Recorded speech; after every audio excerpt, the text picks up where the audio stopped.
రైతులు తమ పొలాల్ని కన్నబిడ్డల్లా చూసుకుంటారు. తాము వేసే పంట ఏ స్థాయికి వచ్చిందో అని చూసుకుంటూ 10 సార్లు పొలాలకి వెళ్తుంటారు. ఈ వెళ్తున్న నేపథ్యంలో అనేక మంది రైతులు పాము కాటుకు గురై అనేక మంది రైతులు చనిపోయిన వార్తలు కూడా విన్నాం. ఇలాంటి వార్తలు విన్న కొంతమంది విద్యార్థులు రైతులకి ఏ విధంగా సహాయం అందించాలనే ఆలోచనలతో లైఫ్ సేవర్ అనే స్టిక్ని ఒక కొత్త వినూత్నంగా రూపొందించి రైతులకి అందించాలనే ఉద్దేశంతో దాన్ని తయారు చేశారు. అసలు ఆ లైఫ్ సేవర్ స్టిక్ ఎలా తయారు చేశారు, ఏ పరికరాలు ఉపయోగించారు చూద్దామా మరి.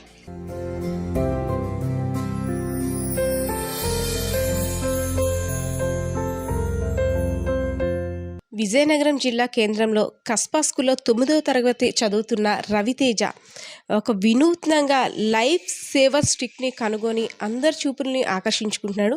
అసలంటే ముఖ్యంగా రైతులు పంట పొలాల్లోకి వెళ్ళేటప్పుడు పాముల కారణంగా మృత్యువాత పడుతున్న అనేక కారణాలు చాలామందిని చలించి ఆయన చూసి పేపర్లో చదివి ఒక లైఫ్ సేవర్ స్టిక్ అనే దాన్ని కనుగొనడం జరిగింది. అసలంటే దీన్ని ఎలా తయారు చేశాడు, దీనికోసం ఏ పరికరాలను యూజ్ చేశాడు, మరిన్ని వివరాలని అబ్బాయిని అడిగి తెలుసుకుందాం.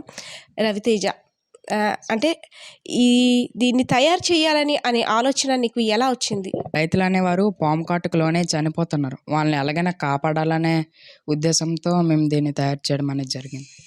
లైఫ్ సేవర్ సపోర్ట్ కోసం నువ్వు ఏ పరికరాలని యూజ్ చేసావు చెప్పు.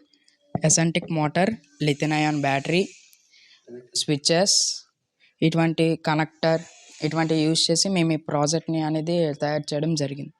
ఓకే, ఈ ప్రాజెక్ట్ అంటే ఈ లైఫ్ సేవర్ దానికోసం ఎంత మొత్తాన్ని ఖర్చు చేసావు? టోటల్ 150 రూపీస్కే ఇది దొరుకుతుంది, ఈ మెటీరియల్స్ అన్ని. దీనికి ఇది ఎలా తయారు చేసావు, దీనికి ఏ ఎక్విప్మెంట్స్ యూజ్ చేసావు చెప్పమ్మా. దీన్ని మేము PVC pipe, lithium ion battery, eccentric motor, switches, అలాగే లైట్, టేప్, వైర్స్, ఇటువంటివి పరికరాలు యూజ్ చేసి మేము దీన్ని తయారు చేసాము. ఇందులో ఉండే ఎసెంటిక్ మోటార్ అనేది వైబ్రేషన్ అనేది జనరేట్ చేస్తుంది. అలాగైతే పాములు అనేవి రైతు నడిచే దారి నుంచి దూరంగా వెళ్ళిపోతాయి. ఈ వైబ్రేషన్ అనేది 5 to 6 feet వరకు వస్తుంది. దీన్ని మనం ఎలాగని తెలుసుకోవచ్చు. అలాగే రైతులు అనేవారు రాత్రిపూట వెళ్ళినట్టు వాళ్ళకి ఇంకా యూస్గా ఉండాలని ఈ లైట్ని కూడా మేము దీనికి అటాచ్ చేసాము. ఓకే, ఈ లైఫ్ సేవర్ స్టిక్ ఈవెన్ వర్షాకాలంలో ఎక్కువగా రైతులు పాముల నుండి రక్షించుకోవాలని చూస్తారు. వర్షాకాలం అంటే వాటర్లో ఇది పనిచేస్తుందా? వాటర్లో కూడా ఇది పనిచేస్తుంది, ఎందుకంటే దీనిలో యూజ్ చేసిన మెటీరియల్స్ అన్నీ లోపల ఉండడం వల్ల ఈ వర్కింగ్ అనేది ఆ వర్షాకాలంలో కూడా పనిచేయడం అనేది జరుగుతుంది. ఓకే, అంటే ఇది ఒకసారి చార్జ్ చేసిన తర్వాత బ్యాటరీస్ ఎంత టైం దీన్ని యూజ్ చేసుకోవచ్చు? ఇప్పుడు రైతు పొలాల్లోకి వెళ్ళేటప్పుడు మార్నింగ్ ఈవెన్ 6కి వెళ్ళారనుకో, అంటే ఎంతసేపటి వరకు దీన్ని యూజ్ చేయొచ్చు? 14 to 16 hours అనేది ఈ బ్యాటరీ అనేది వర్క్ అవుతుంది. దాని తర్వాత ఆ బ్యాటరీని మళ్ళీ రీఛార్జబుల్, మళ్ళీ బ్యాటరీని బయటికి తీసి ఛార్జ్ చేసుకొని మళ్ళీ యూస్ కూడా చేసుకోవడానికి అవుతుంది. దీనికి ఒక ఫస్ట్ ఎయిడ్ కిట్ కూడా అమర్చామమ్మా, ఇది దేనికోసం? ఇది ఒకవేళ అత్యవసరంలో ఏదైనా జరిగి పాము కాటుకు రైతు అనేవారు లోన్ అయితే, అందుకని మేము ఈ ఆయుర్వేదిక్ మెడిసిన్ పెట్టాం. డాక్టర్ డిఎల్ఎల్ స్వామి గారిని కలిసాం. ఆయుర్వేదికంలో ఈ మెడిసిన్ అనేది సార్ మాకు ఇచ్చారు. ఇది పాము కరిచిన వారు వెంటనే వేసుకుంటే చాలు, నీటిలో కలిపి తాగితే చాలు, తర్వాత వాళ్ళు మామూలు హాస్పిటల్కి ఈలోపు వాళ్ళకి నయం అవుతుంది. ఓకే, దీన్ని తయారు చేయడం కోసం నువ్వు ఎవరెవరి హెల్ప్ తీసుకున్నావు? మా గైడ్ టీచర్ సహాయం తీసుకున్నా, మా సీనియర్ అన్ని సహాయం తీసుకున్నా, మా క్లాస్మేట్ సహాయం తీసుకున్నా.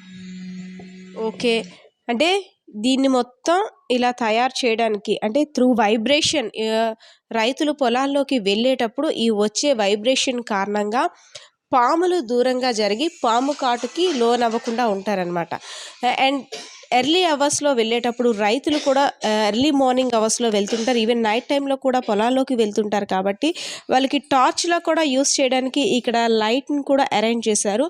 And in case any problem, విష సర్పాలు అయితే కావచ్చు, కీటకాలైనా సరే రైతుకి కరిస్తే దానికోసం ఒక ట్యాబ్లెట్స్ని అంటే ఆయుర్వేదం ట్యాబ్లెట్స్ని కూడా ఈ ట్యాబ్లెట్స్ ద్వారా ఏంటంటే హాస్పిటల్కి వెళ్ళేంత వరకు రైతు తాను రక్షించుకోవడానికి ఈ ట్యాబ్లెట్స్ యూజ్ అవుతాయని విద్యార్థులు అయితే చెప్తున్నారు.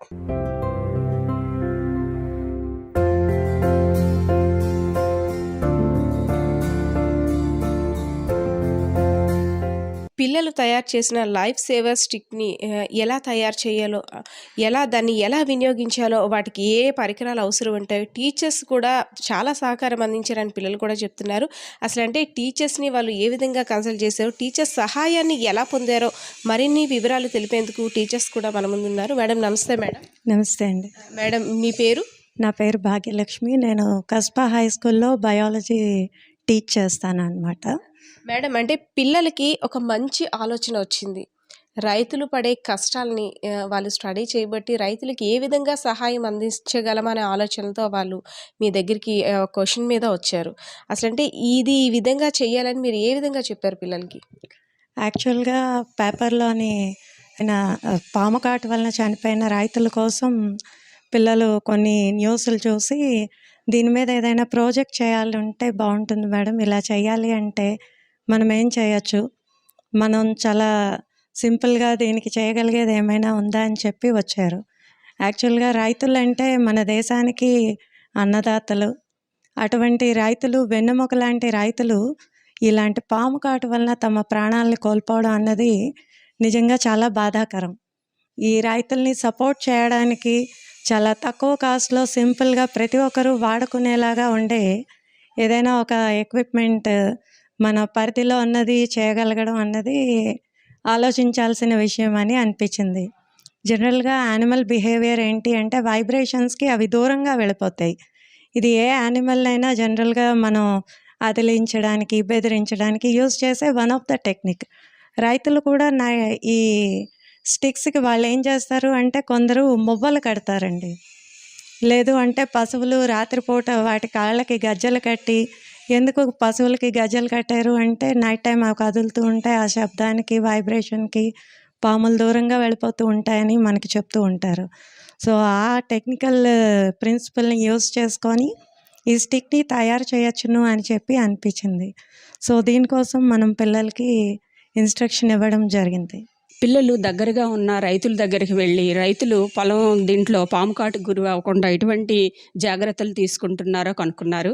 ఆ తర్వాత వీళ్ళు తయారు చేసిన స్టిక్ని రైతుకి ఇచ్చి దీంతో సహాయంతో వాళ్ళు ఏ విధంగా హెల్ప్ఫుల్గా ఉందో వాళ్ళని వాడి చూడమన్నారు. దానివలన రైతులు అది వాడటం వలన వాళ్ళకి బాగా యూజ్ అయింది, దీనివలన మాకు ఉపయోగపడింది అని రైతులు చెప్పి ఆనందించారు, సంతోషించారు. వీళ్ళ ప్రాజెక్ట్ని మెచ్చుకున్నారు. చాలా బాగా చేశారని మెచ్చుకున్నారు.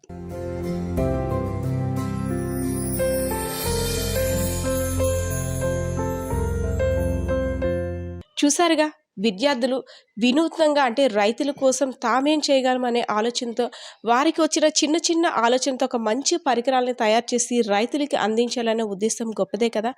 మరిన్ని మంచి విజయాలు సాధించాలని మనం కూడా ఆశిద్దాం. కెమెరా పర్సన్ శ్రీనివాస్తో పద్మ, సుమన్ టీవీ, విజయనగరం.